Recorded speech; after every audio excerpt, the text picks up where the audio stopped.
What's up, everyone? This is Midnight Strike 3625 coming at you, rocking out with my brand new ACDC shirt, Shoot to Thrill. And today we are going to continue the discography by reviewing their sophomore studio album, only released in Australia, T.N.T. Now you might be thinking, Midnight, T.N.T. was already released on an album, the international edition of High Voltage. It was never a title track. But that is where you will be wrong. In 1975, a full year before they released AC/DC's High Voltage here, they released their sophomore album, T.N.T., exclusive to the Australian region, which is basically High Voltage, but with 2 extra tracks and 2 tracks omitted, Little Lover and She's Got Balls, from their first album, which was also entitled High Voltage. So, you got Rocker and School Days in place of those 2 songs, right here. Other than that, the track listing is virtually identical. So, before we get in the review, I am going to be doing a little series I like to call the Release Spread, where I talk about how many different albums of the American releases you would have to get all the songs on this album right here. And essentially all you need to do is buy High Voltage right here, because they are exactly the same. And of course, Dirty Deeds Done Dirt Cheap, which has the song Rocker on it, right there. Except on the original vinyl edition of T.N.T., it was extended a little bit, and the one that appears on this version of Dirty Deeds Done Dirt Cheap is actually cut out and it fades a little sooner. The other one includes a little bit more of a solo. This one, for some reason, on the CD includes the international version of Rocker, so I don't know if that's just the way the CD version is or if it's elongated and extended on vinyl. But I digress. In order to get the cover known as School Days, a Chuck Berry cover, you would have to get Bonfire for the Volts edition right here. And it's a long way to the top if you want to rock and roll. Right there. There is a little bit of a difference between this one and the one that appears on High Voltage, the international edition. And that is the fact that, much like Rocker, it's actually extended quite a bit. And if you are going for a more authentic T.N.T. experience, it gets even more interesting. Because you have to get the Backtracks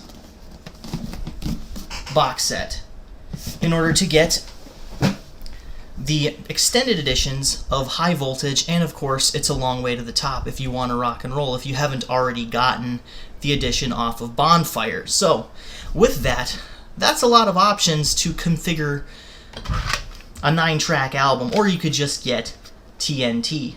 This is an import edition from Albert Productions, so it actually has a little bit of a softer production value than on the Epic remasters, which sound a little bit more compressed and in your face. So overall, I'd probably say that the production on this album is actually better than the Epic remaster of the international edition of High Voltage, just because of the softness aspect, and you can actually hear a lot more on songs such as It's a Long Way to the Top if you want to rock and roll, where there is an inaudible echoing distortion going back and forth between both sides, the left and the right, that you can't actually hear in the compressed version of High Voltage. And I would have to assume that that is because they edited it out. So it's quite interesting to hear a different perspective on It's a Long Way to the Top if you want to rock and roll. And it's actually quite the same in the Bonfire edition that I have, because that one was produced, or remastered, I should say, by Epic as well in the re-release. So as far as the album as a whole goes, how is it? How does it stack up to their last one, the international edition of High Voltage, coming up, and the Australian edition that came before it? Well, let's just say that if Australia's High Voltage was experimental and had a little bit of everything here and very, very sporadic as far as the styles go, well, let's just say that AC/DC have found their signature sound with this one. This album focuses in on the blues hard rock that made them legends in the first place. I have to say, this is one of my favorite AC/DC albums, and I just got it. I mean, this is probably the best early Bon Scott era album that there is prior to Let There Be Rock, from their first 3 studio albums, of course. And I've got to say, it's really good. It's in your face when it needs to be. It pulls back when it really has to, like with the Jack, a more subdued song, and it has some really good, basically jukebox tunes, like I like to call them, like Rocker, and of course School Days, which invokes kind of a 50s style classic rock and roll, which is fitting because it is a cover by Chuck Berry initially. And of course, like I said in my Bonfire overview, which if you're watching this in order, it will come up in the playlist a little bit further down, it is a very good addition to this album. So with that, this is a really great start for the band. I don't know why it wasn't included in the international releases or why it wasn't released internationally. It made absolutely no sense to me why they didn't remaster this one in the Epic remasters, because it would have been the perfect time to do so. In my opinion, they should have just stuck with the original releases. Release High Voltage Australia, this one, of course, Dirty Deeds Done Dirt Cheap, which I will get into in my next review in the ACDC discography.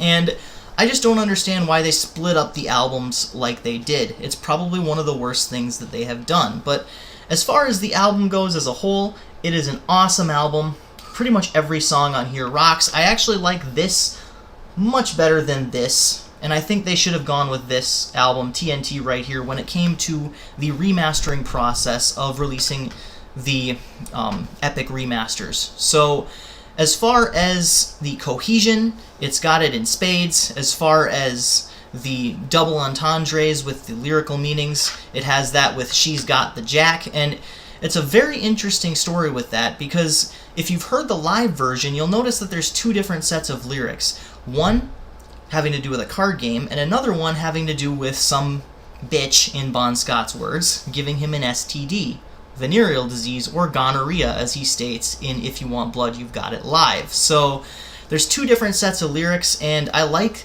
almost like the card game one a little better, because it proves that Bon Scott can take something as simple as a card game and turn it around into a sexual entendres. It just shows that double meaning and the lyrical genius that is Bon Scott. Of course, he will always and forever be missed. Rest in peace.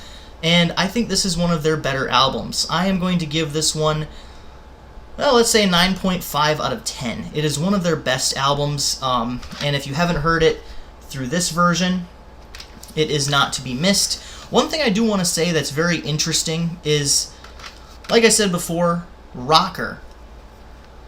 It's supposed to have Rocker with the extended solo on the T.N.T. album, but for some reason this CD uses the international edition of Rocker that was found on Dirty Deeds Done Dirt Cheap.